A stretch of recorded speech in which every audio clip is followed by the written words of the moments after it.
Bismillahirrahmanirrahim. Assalamualaikum warahmatullahi wabarakatuh.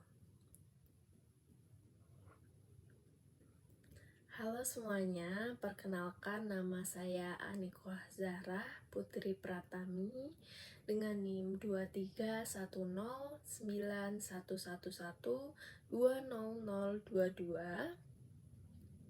Di sini saya akan menjelaskan mengenai anatomi organ reproduksi pria, organ reproduksi wanita, dan juga fungsi seksualnya. Nah, seperti yang kita ketahui, teman-teman, di dalam tubuh kita itu terdapat banyak organ vital. Untuk apa sih organ vital itu? Untuk mendukung keberlangsungan dari sistem fungsional tubuh kita. Nah, ada banyak sekali organ vital ya, seperti yang di gambar slide ini. Tapi kita akan membahas satu. Apa ya itu satu organ vital yang akan kita bahas? Nah, ini dia nih organ vital yang akan kita bahas, yang di zoom di gambar ini. Jadi ini adalah organ reproduksi. Organ reproduksi itu apa sih? Nah, di sini kita akan membahas. Jadi organ reproduksi itu adalah organ-organ yang berperan dalam sistem reproduksi. Tujuannya apa? Jadi tujuannya untuk berkembang biak ataupun untuk memperbanyak keturunan. Nah, jadi di video ini kita akan belajar mengenai organ reproduksi. Seperti yang kita ketahui juga ya teman-teman, jadi di setiap jenis kelamin, baik itu laki-laki ataupun perempuan, itu punya bentuk ataupun struktur ataupun fungsi dari organ reproduksinya masing-masing. Nah, di sini ada gambarnya yang organ reproduksi pria kanan, yang organ reproduksi wanita kiri. Di sini saya akan menjelaskan satu persatu nantinya di slide berikutnya. Oke, ini kita mulai dari organ reproduksi pria ya. Nah, pada organ reproduksi pria itu dibagi menjadi dua bagian ya. Secara umum apa aja sih? Itu ada bagian eksterna atau bagian yang luar, dan juga ada bagian interna yang bagian dalam. Apa aja yang bagian eksterna, yang bagian interna itu apa aja? Yang termasuk bagian dari eksterna atau yang bagian luar itu ada penis, ada skrotum, kemudian yang bagian interna atau bagian dalam itu ada testis, kemudian saluran kelamin, atau yang biasa kita sebut dengan duktus ya. Kemudian ada kelenjar kelamin atau yang biasa kita sebut dengan glandula gitu. Nah, dari organ-organ ini nih ada yang eksterna, ada yang interna, itu akan memiliki struktur dan fungsinya masing-masing. Kita akan bahas selanjutnya di slide berikutnya. Nah, organ yang pertama nih ada penis. Penis ini termasuk yang eksterna apa interna? Jadi penis ini termasuk yang eksterna ya, yang organ reproduksi yang bagian luar. Jadi di penis ini terdapat 3 korpus atau badan. 3 badan itu apa aja? Jadi dia terbagi jadi 2, ada korpus cavernosum atau korpus cavernosa. Itu uh, ada dua badannya di bagian depan, kayak gini, dua di depan itu. Jadi dia ketika ereksi atau melakukan hubungan seksual itu dia akan yang tegang, dia akan tegang dan kontraksi. Kemudian ada yang kedua itu ada corpus spongiosum. Jadi corpus spongiosum itu berada di belakang dari corpus cavernosa. Corpus spongiosum itu melapisi atau menyelimuti atau membungkus dari uretra. Nah, uretranya itu jadi ada di tengah-tengah nih, seperti yang digambar itu. Jadi si uretra ini yang di dalam penis itu, makanya kenapa uretra itu kan ada pars-parsnya. Ada salah satunya uretra pars cavernosa. Itu karena cavernosa, uretra pars spongiosa itu karena dia itu diselimuti oleh corpus cavernosum. Nah, si uretra yang berada di corpus spongiosum itu dia akan dikelilingi oleh pembuluh darah dan juga saraf perasa. Nah, secara umum nih, penis itu berfungsi untuk alat kopulasi. Untuk apa? Untuk memasukkan sperma yang sudah dibuat akan dimasukkan ke saluran kelamin dari wanita atau reproduksi wanita, seperti itu. Kemudian lanjut nih, di organ yang kedua ada skrotum. Nah, skrotum itu apa sih? Skrotum itu merupakan kantong kulit. Jadi dia kan karena dia bagian luar ya, dia termasuk organ reproduksi yang eksternal. Dia itu melindungi apa? Melindungi dan membungkus testis. Dan jumlahnya dari skrotum itu ada dua, ada kanan ada kiri, sama kayak testis juga ada dua sepasang, makanya itu skrotumnya juga ada dua, kanan kiri. Nah, di antaranya itu terdapat jaringan ikat dan juga otot polos. Otot polos yaitu untuk apa? Untuk membuat skrotumnya itu bisa mengkerut, itu peran dari otot polosnya. Nah, di dalam skrotum itu juga ada otot lurik. Untuk apa otot lurik nih? Untuk mengatur dari suhu di sekitar testis agar tetap stabil, seperti itu. Nah, pengaturan suhu itu berguna saat proses spermatogenesis atau pembentukan dari sperma. Nah, dari proses itu akan membutuhkan suhu biasanya itu sekitar 34 derajat Celcius. Nah, pengaturan suhu itu dilakukan dengan mengkerutkan ataupun melonggarkan dari skrotum sehingga testisnya itu bisa mendekati ataupun menjauhi dari tubuh, seperti itu.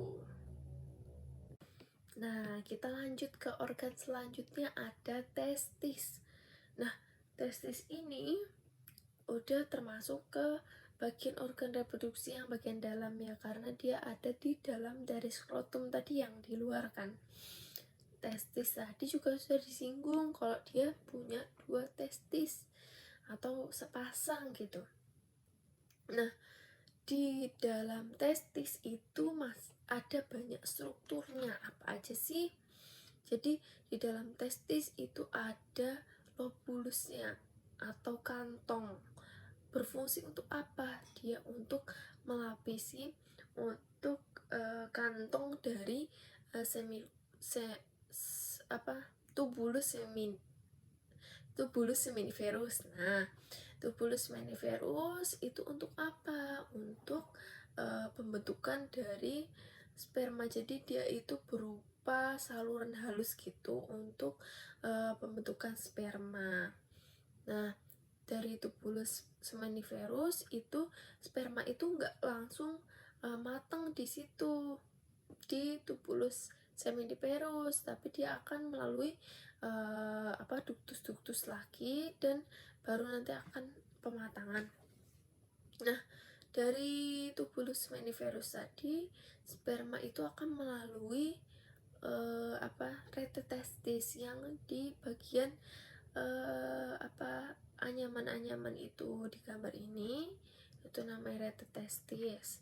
Setelah di retestis sperma itu akan disalurkan lagi ke ductus efferens. Nah, ductus efferens itu akan menyalurkan lagi ke bagian epididymis. Nah, di epididymis ini adalah tempat untuk pematangan tadi yang saya bilang, karena nggak langsung sperma itu matang di awal itu enggak, tapi dia akan matang di bagian epididymis.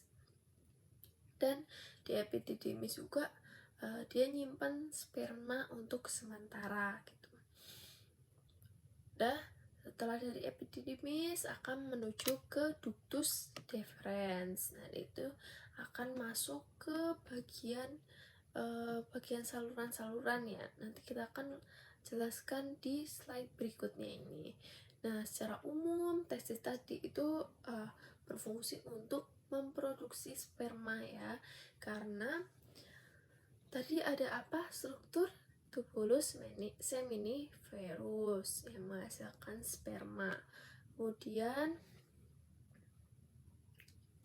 pembentukan sperma tadi disebut dengan spermatogenesis, dan testis juga berfungsi untuk pembentukan dari hormon testosteron. Bagaimana pembentukannya?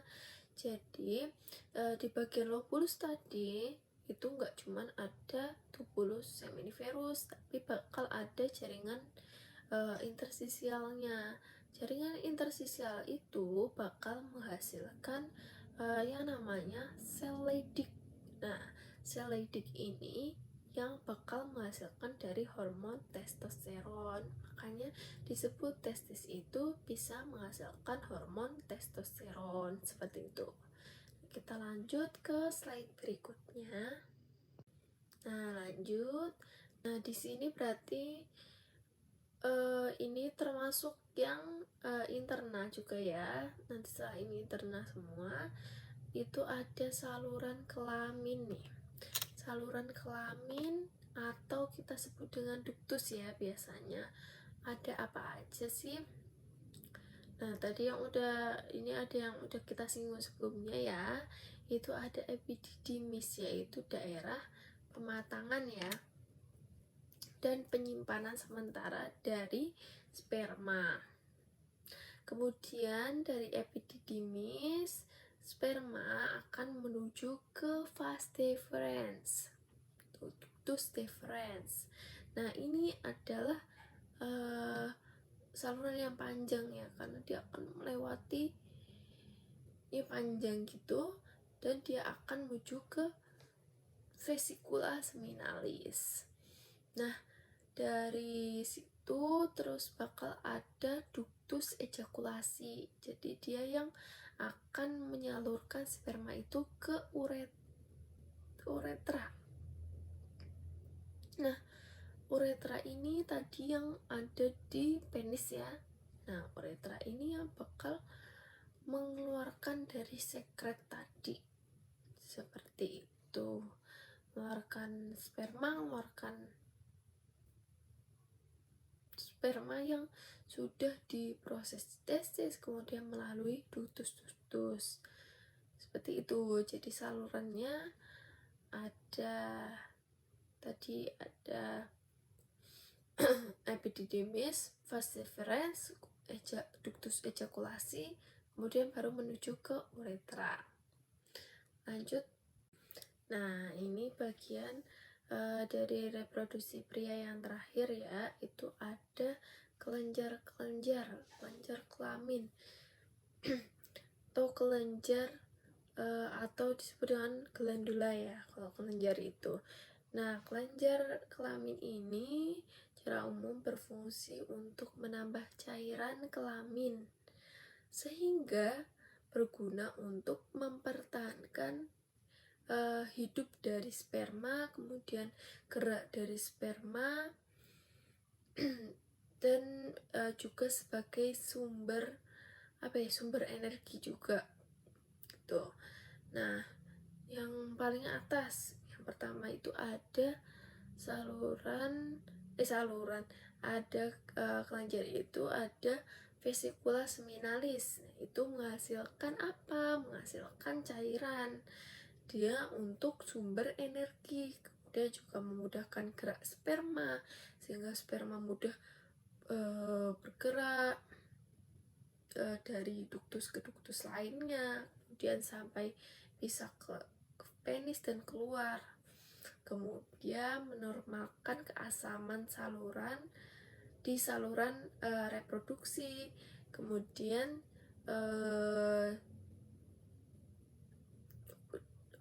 baru ke kelenjar yang bawahnya, ada kelenjar prostat.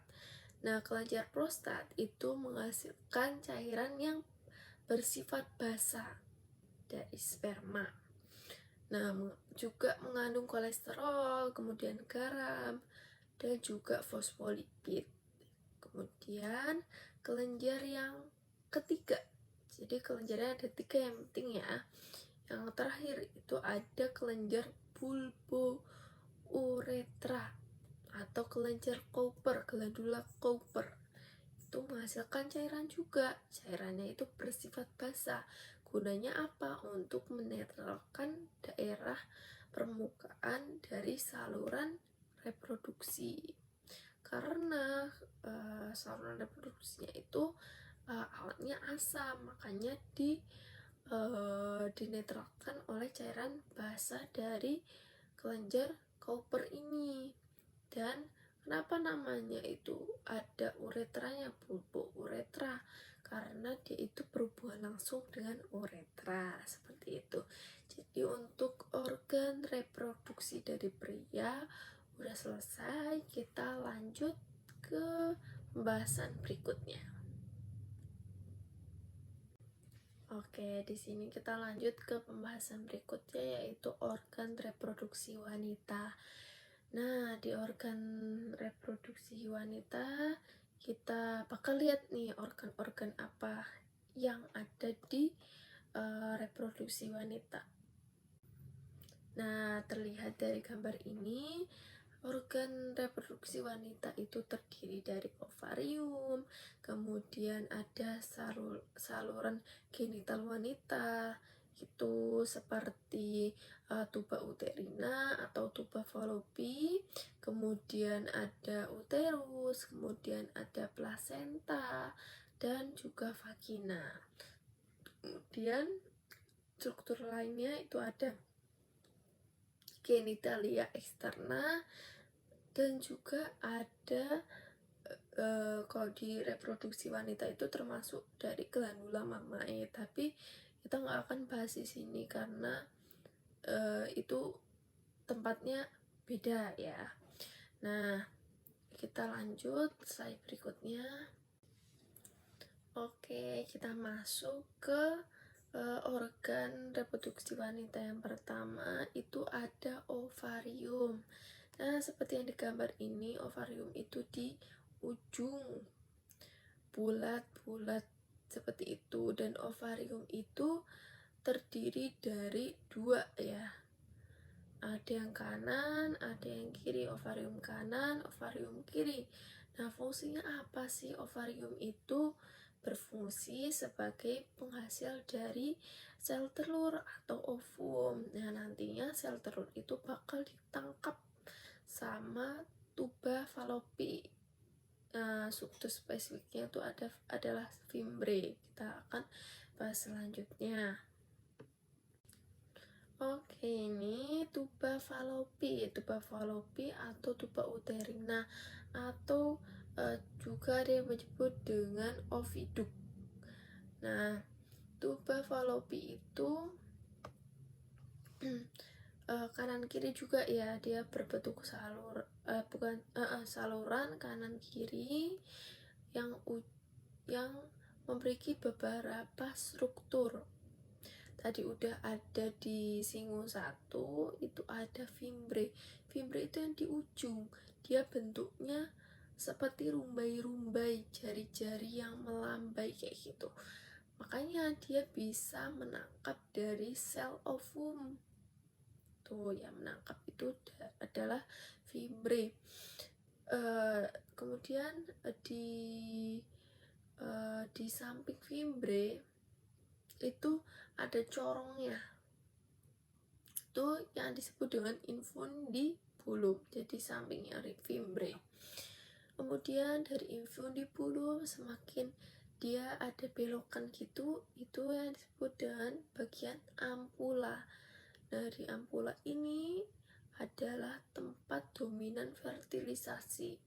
Fertilisasi banyak terjadi di ampula. Kenapa? Karena di ampula itu terdapat banyak sel-sel.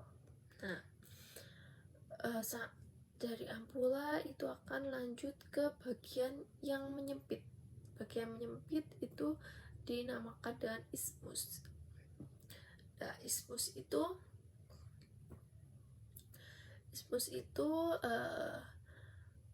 bagian menyempit dan dia bakal lanjut ke bagian uterus. Nah, ketika si embrio itu bertahan di bagian isthmus, dia masih di tuba fallopi, dia belum ke uterus, padahal harus berkembangnya kan di uterus ya, tapi dia berhenti di situ, itu biasanya akan terjadi kelainan, yaitu kehamilan ektopik seperti itu.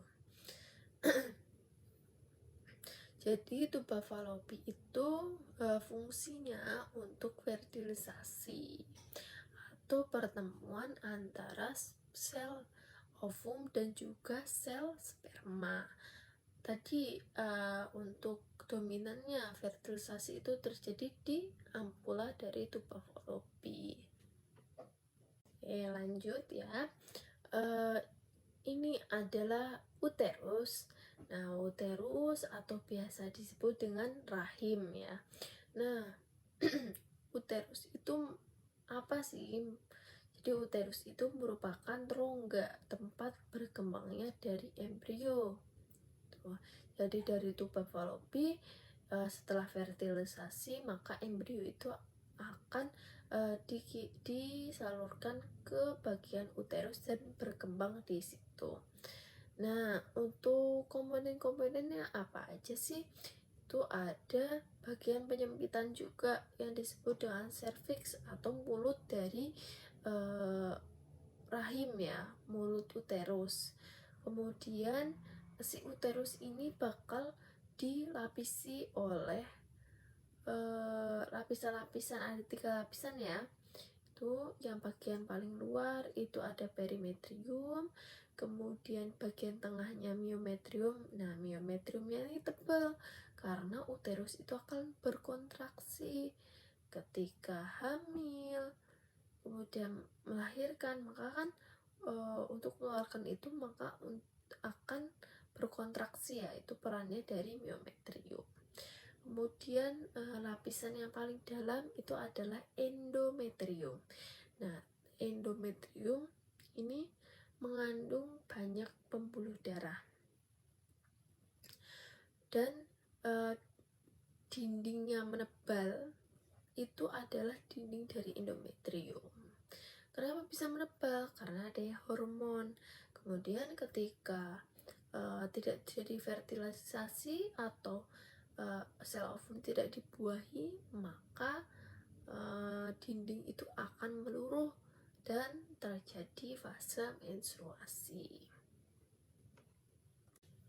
Selanjutnya ada vagina.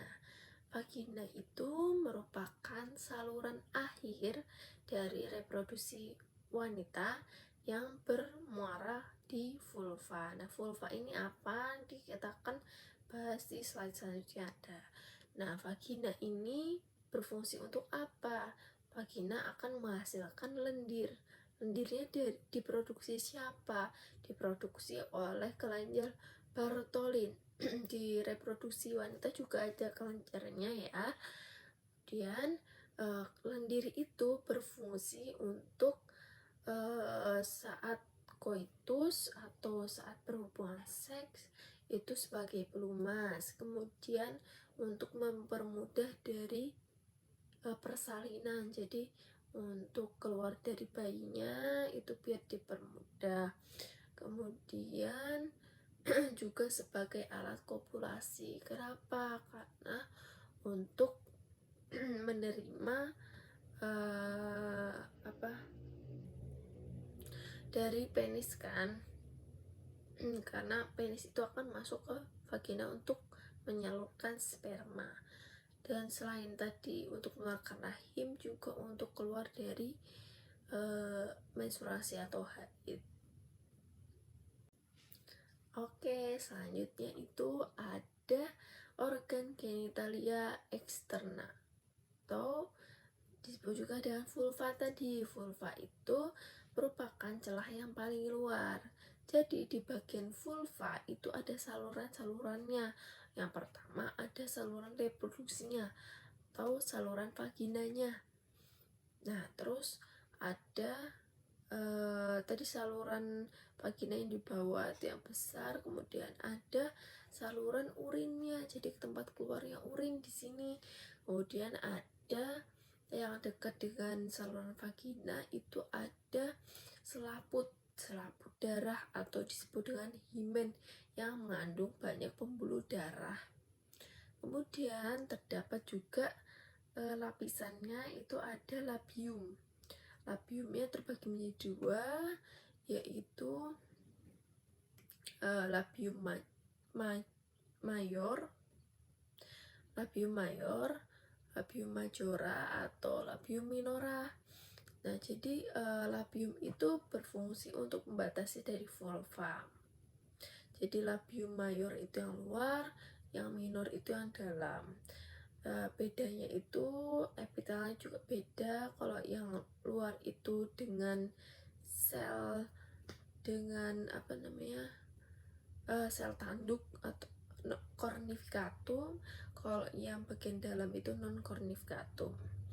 Kemudian dari antara labium itu dan di antara labium dan di bagian atasnya itu ada tonjolan kecil, itu namanya klitoris.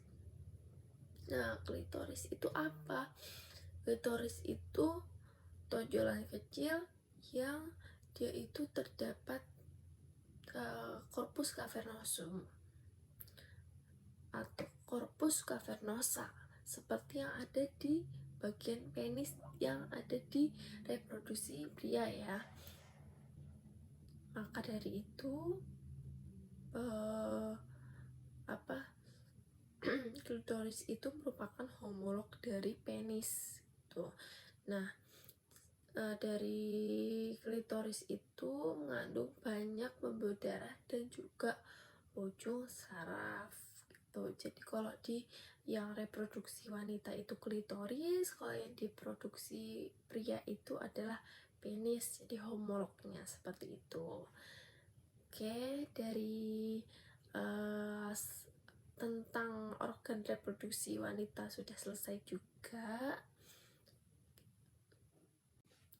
Baik, itu tadi sedikit penjelasan mengenai organ reproduksi pria dan juga wanita, juga fungsi-fungsinya secara seksual ataupun fungsi lainnya.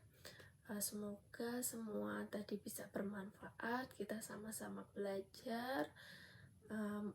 Kalau ada kata-kata yang salah, ada materi yang mungkin dari saya kurang paham, saya mohon maaf.